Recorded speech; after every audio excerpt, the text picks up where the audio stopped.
Unsa gali toy imong ikapaambit about sa katong gospel gahapon nga pagtukaw kay mobalik ang Agalon? agalon? Oo, mao. Unsa tong imuhang ipaambit?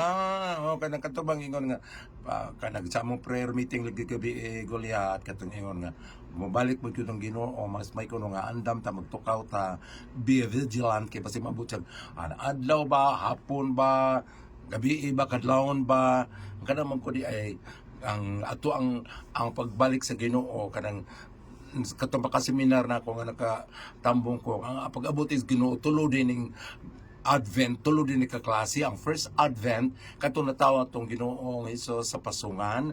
Unya, second Advent, wala pa.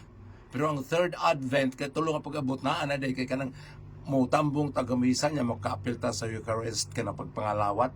Holy Eucharist ka na pagpangalawat ato.